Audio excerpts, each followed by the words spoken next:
Today on the podcast, we are talking about practice what you teach. That's right, you heard it. Practice what you teach, not what you preach. You'll find out more about what that is in a minute, but stay locked in. Fame Money Podcast starts right about now. Get your mind right. Get your mind right. It's a frame of mind.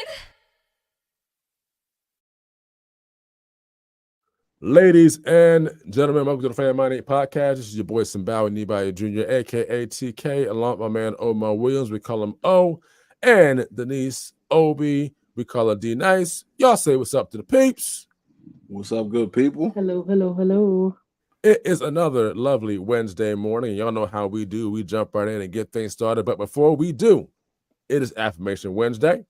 And if you're getting this live audio or live video, it's Affirmation Wednesday. And if you're getting the replay of this, or you're listening to this on a different day via audio or streaming service that you use, it's Affirmation that day as well.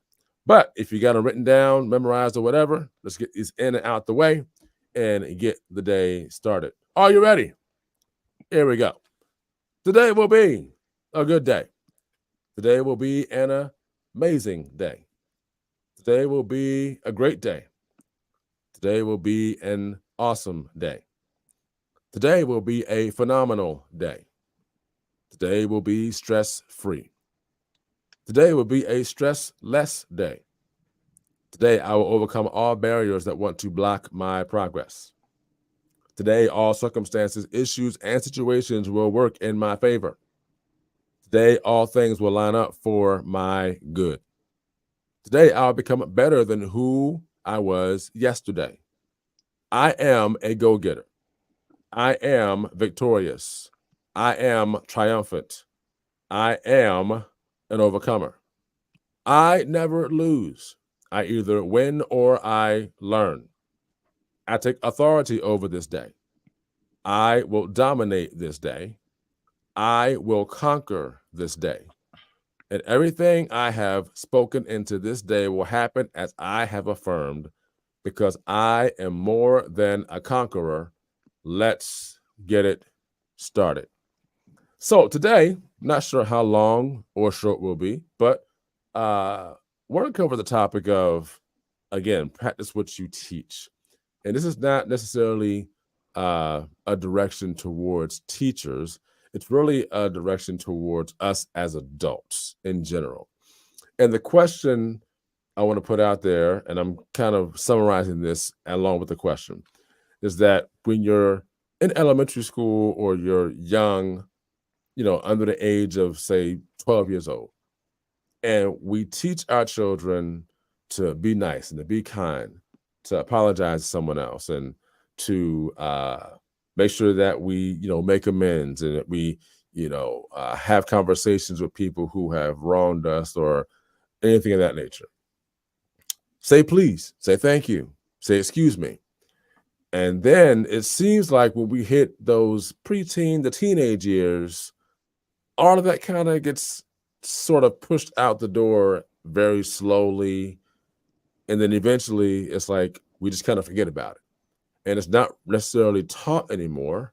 It's not something that we teach anymore or preach, for that matter.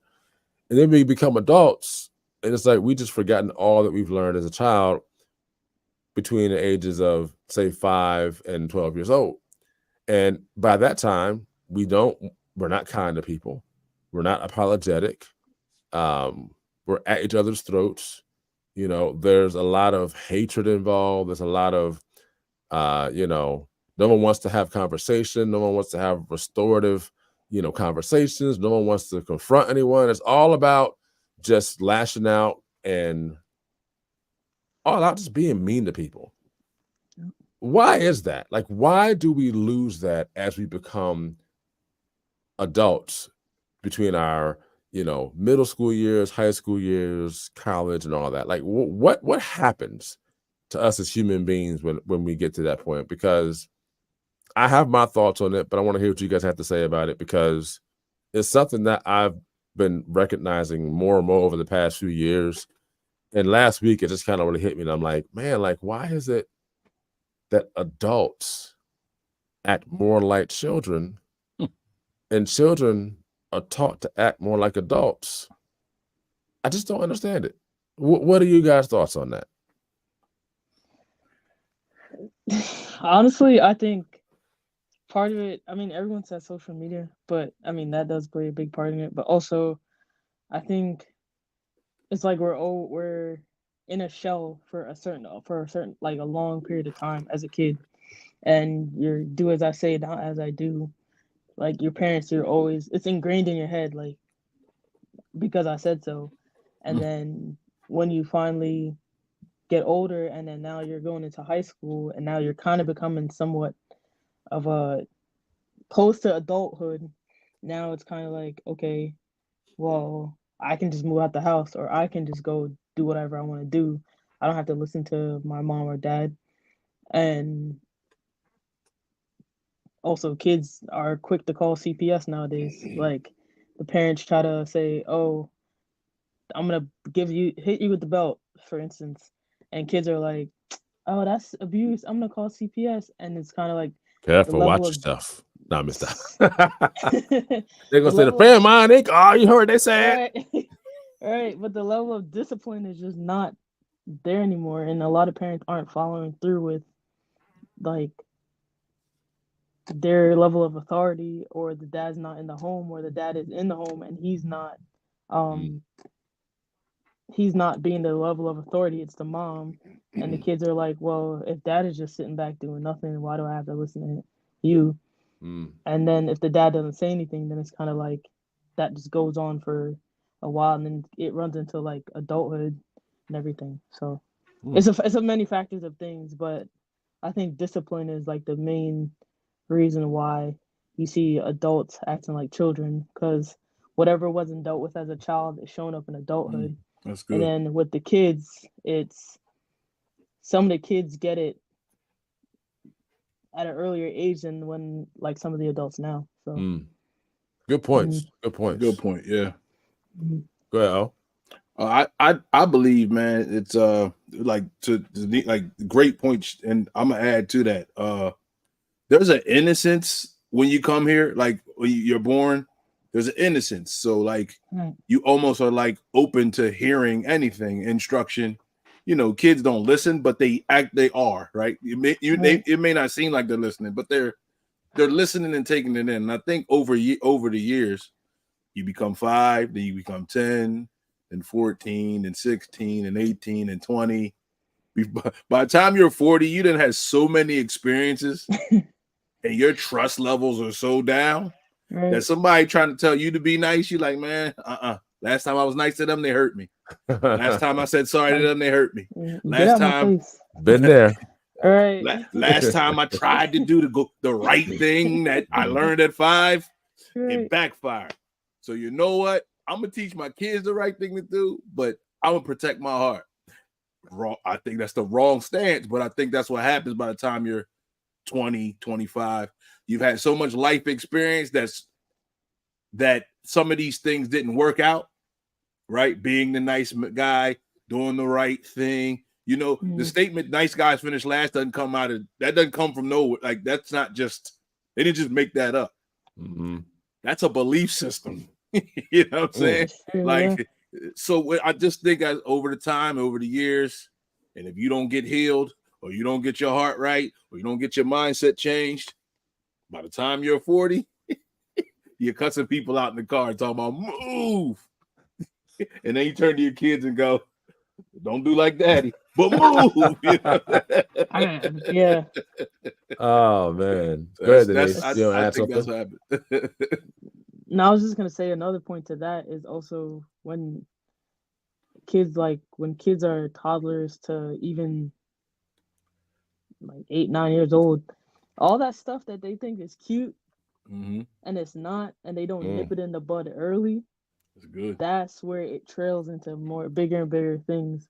And then when it shows up in adulthood, they're like, well, why did he do this? Or why did she act like this? Or she was in college and she's turning things around. And it's kind of like, well, let's go back to childhood here. when she was acting this way, you guys just kind of left it and laughed about it. And so she kept doing it because, hey, she thought this is funny. Good I'm point. not getting in trouble. My mom's not saying anything. My dad's not saying anything. So there was no level of discipline at the beginning, which is where it needs to start. Mm. And that's my TED Talk. Mm. All right, well, that's the show, everybody. Thanks for joining us. Sorry, I used to work with kids, so No. So stuff you I guys see. gave me a lot of content to work with here. So let Yeah. me start from the beginning. So Denise talked about discipline. I think that's a huge thing to talk about. Discipline. Right. That in itself is a lot. There's just a lack of discipline that we have nowadays. It's like to a large degree. A lot of folks are not going to agree with this possibly, but we as a nation, as a world, whatever you want to call it, as a whole, we are raising up a very soft generation. Mm-hmm. And when I say soft, I mean, I was talking with someone the other day and they were like talking about how when we were children, because this is me personally, and Denise, you might not agree because you're a little younger than me and but it almost feels like to me like our generation was like the last of the Mohicans. Yeah, I say it where all it's the time. like because we have that pedigree of like, oh, I fell down. Okay, let me go wash myself up and get myself cleaned up and go back out and play. You know, let me and start. Listen, some of the stuff we did wasn't the most safe stuff. Wasn't the best, yeah. But we also knew that if something happened, we knew that pain was coming if we didn't do it right. Right? We knew that. The children now, it's like everything is just like, oh, this, that, and the other. And it's like, oh my, this is kind of like, stop.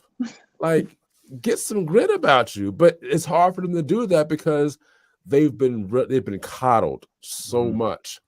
And to a large, I can't say a large degree, to a degree, and mind you, I'm not minimizing COVID because COVID was something that happened, and a lot of things happened during COVID that were bad that came out of it. But I also believe that COVID was another stepping stone to be like, oh, we got to be more sensitive now.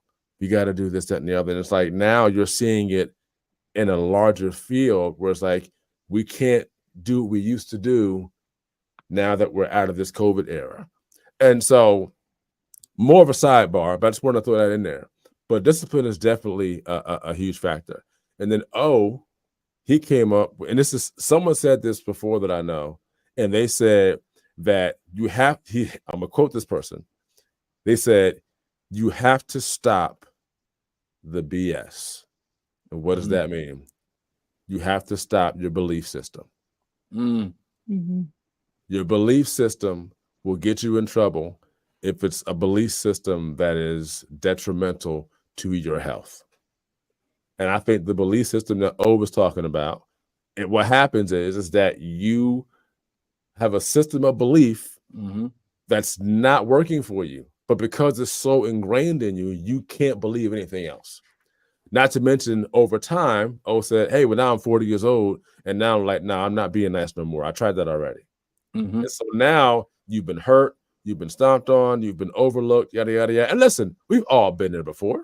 Where it's like, I tried that, didn't work, I'm not trying it again. And then sometimes you may try it again and it actually may work out for you, right? But the chances of you trying it again are slim to none because you've been there already. And you're kind of like, well, I'm 40 years old now. I'm like, why keep trying that, right? The other example O gave was you're in the car yelling at somebody as you're driving. You say, hey, children, y'all don't do that.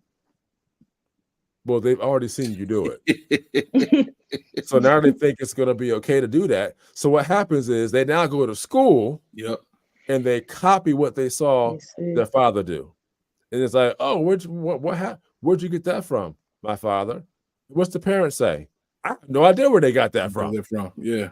They got it from you. Even though you said don't do it, they saw you do it. Children are sponges. They will do what they see you do. Last thing I'll say is this. I guess I'll give my 2 cents on it. But before I do that, Denise, you came back and you said, talking about how, like the culture, you said sometimes we blame social media. I actually I won't blame social media on a Mm. large scale. What I will blame is TV. Mm.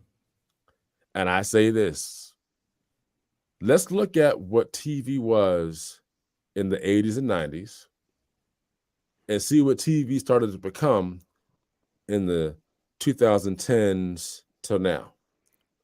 You saw in the 80s and 90s children respecting their parents, parents being accountable and disciplining their children.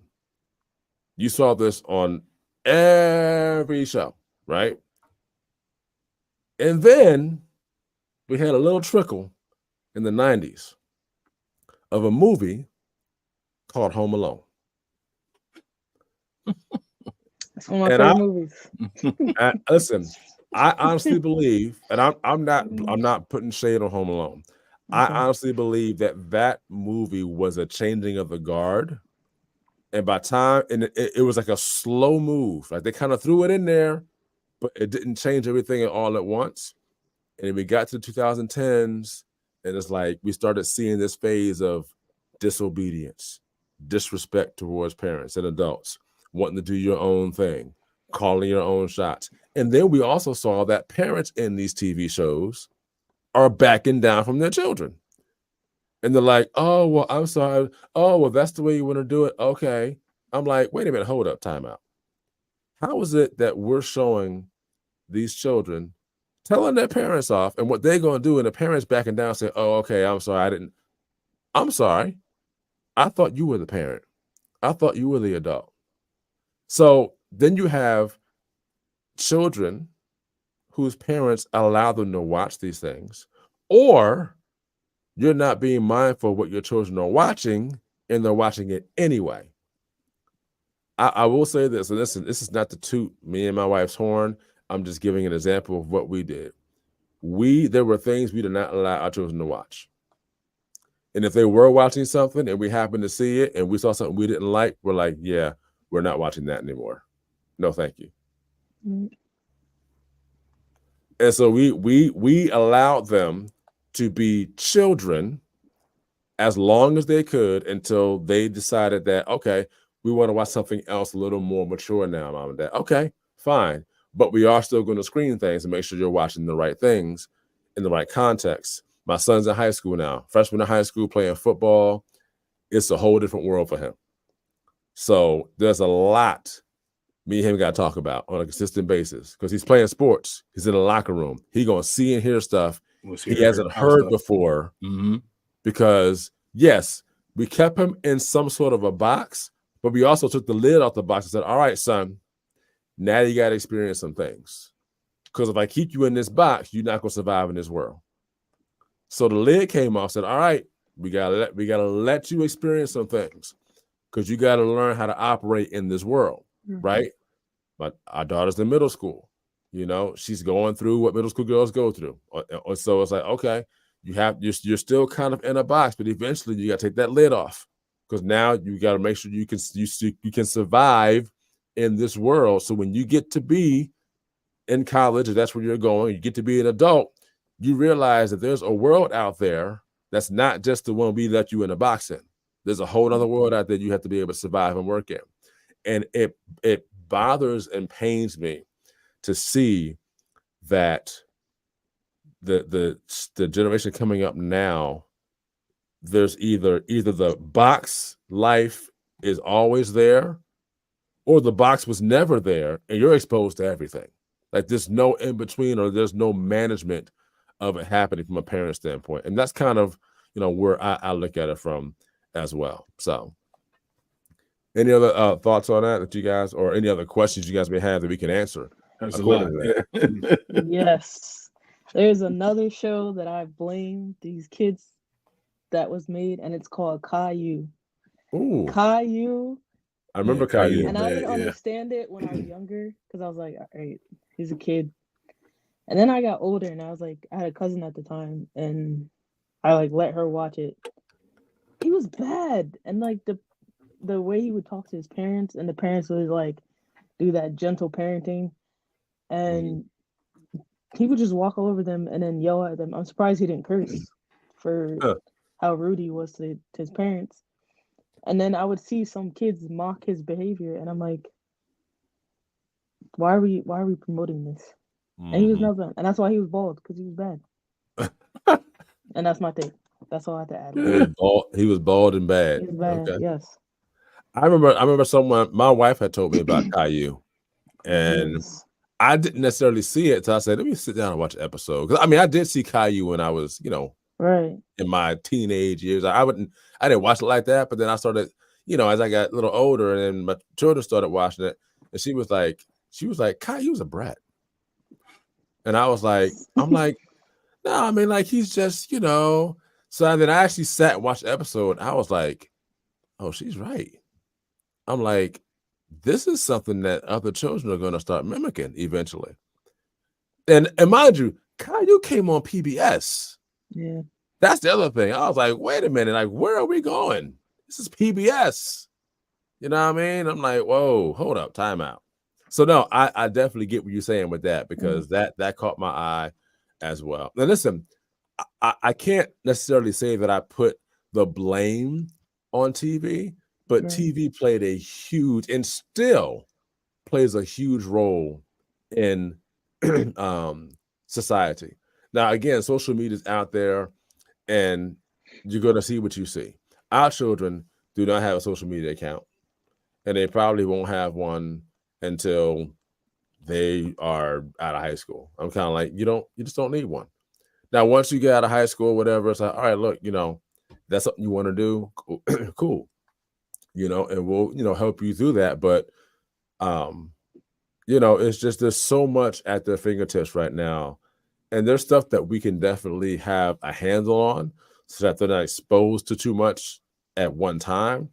But I also know too that you do have to experience some things so that you know how to operate and move through life as you get older. We're not purposefully saying, hey, go out there and try this. Like, no, it's like you need to be exposed to it.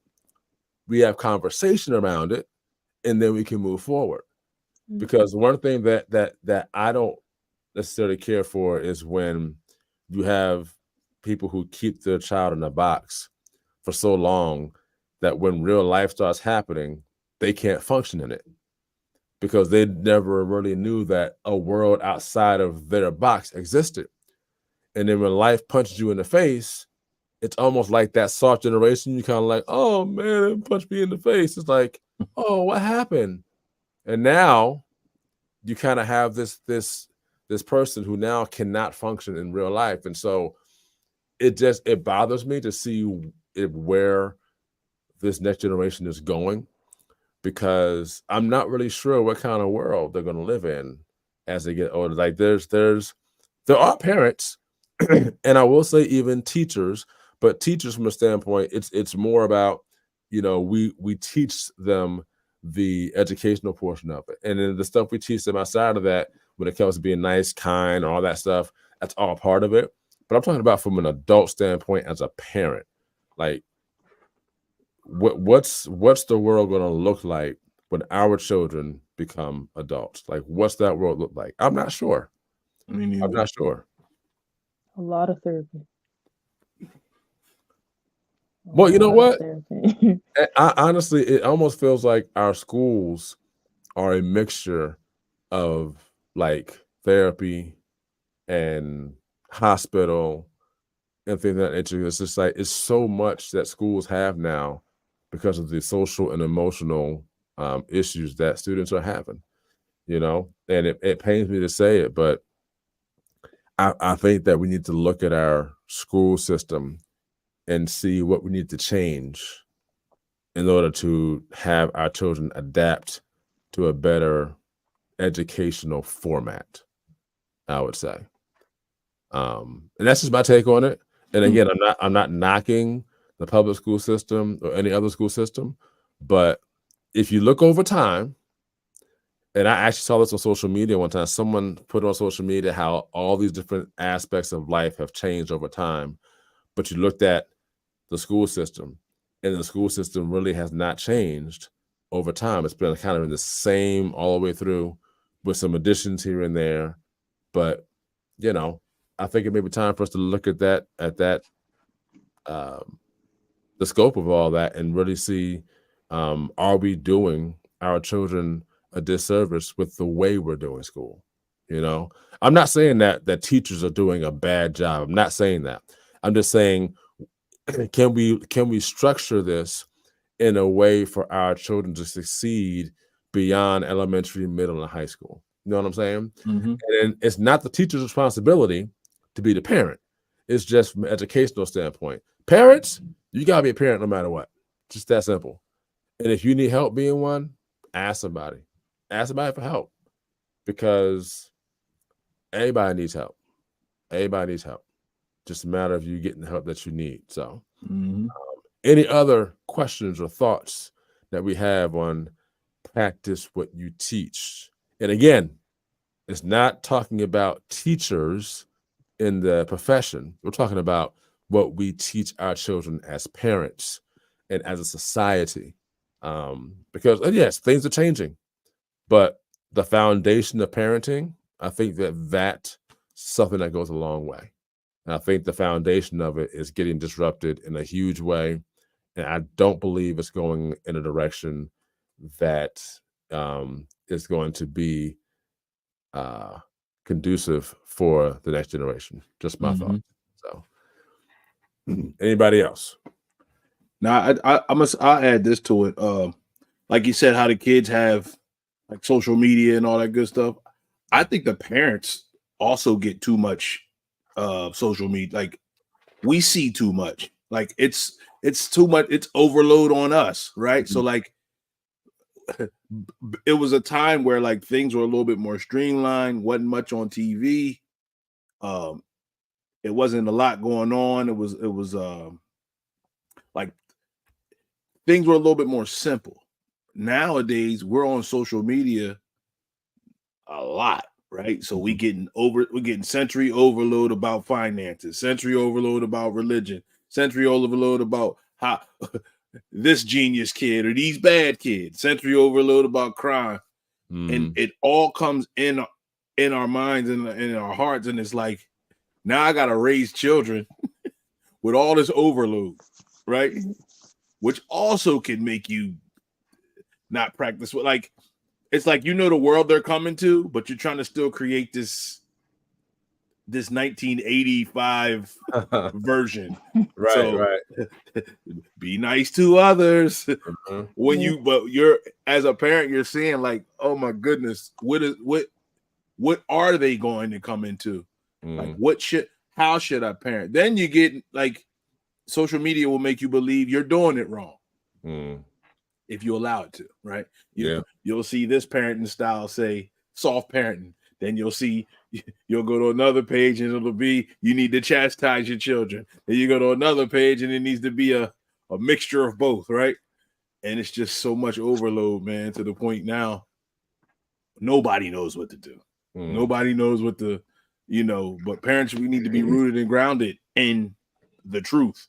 You know what I'm saying? So yeah, we need the truth. So we get the truth. It's easier to parent from that standpoint, but it's hard to parent from the standpoint of, you got all this information, and then you're trying this one week, then you're trying that the next week, you're trying this the next week, and it is hard to practice what you teach when you're teaching a million different doctrines.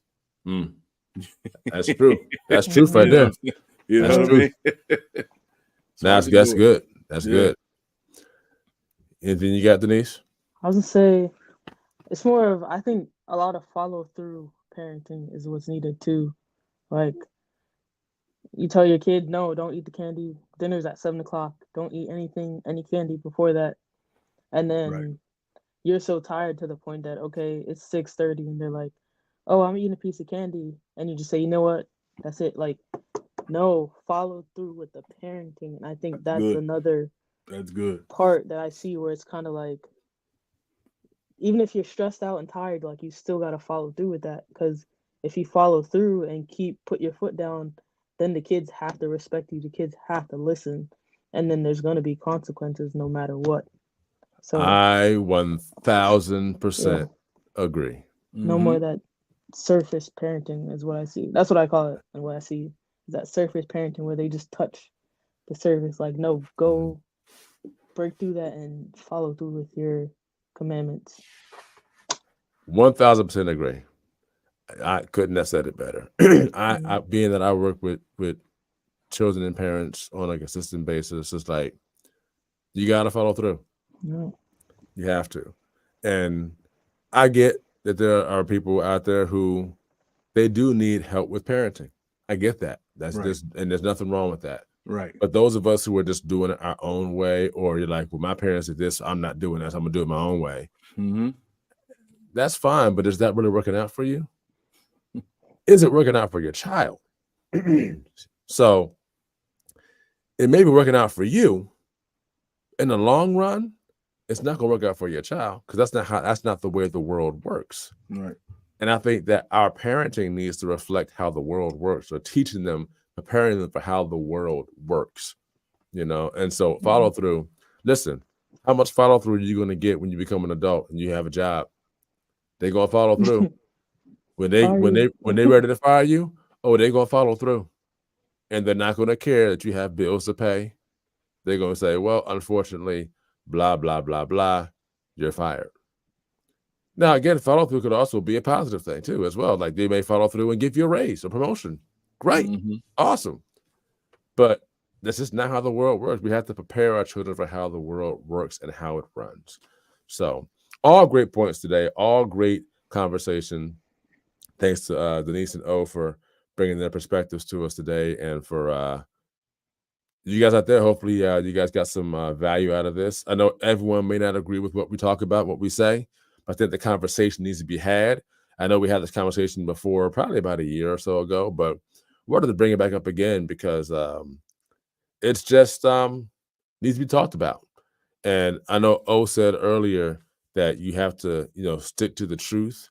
I'm just going to plug this little small nugget in here, but I mean, listen, Scripture tells us how to raise our children, right? So if you go the Scripture route, that's it. You can't go wrong. Ooh. You can't go wrong. Whether you are a believer or not, you go the Scripture route, you can't go wrong. It's just that simple. Mhm. So, and again, true. Everyone is open and able to try their own thing, do their own thing. You're allowed to do that, yes. But if you're struggling in the area and you're not sure which way to go, where to turn, I'm just here to tell you. Scripture tells us how to do it. So, and for those of you who are kind of like, oh, here they go talking about Scripture again. Hey, man, like, y'all should know by now who we are, right? So, the word works. That's all I'm gonna say, and I'm gonna leave it at that. We're not going to give no mini sermon right now. It's time to go. So, anyway, thanks for joining us today, everybody. Have a great rest of your Wednesday. Continue to think it, speak it, and achieve it. And for myself, O, and Denise, we holla. Thank you for joining the Frame of Mind Inc. podcast. And as always, here at Frame of Mind Inc., think positive thoughts, say positive things, and do positive deeds. As our tagline says, think it, speak it, achieve it. See you next time. It's a frame of mind. It's what you say and what you do. Don't forget to check us out on the web at www.frameofmindinc.com, where you can browse our online apparel store, listen to some of our original music and production services, as well as view our videos and projects we've done for our clients and customers.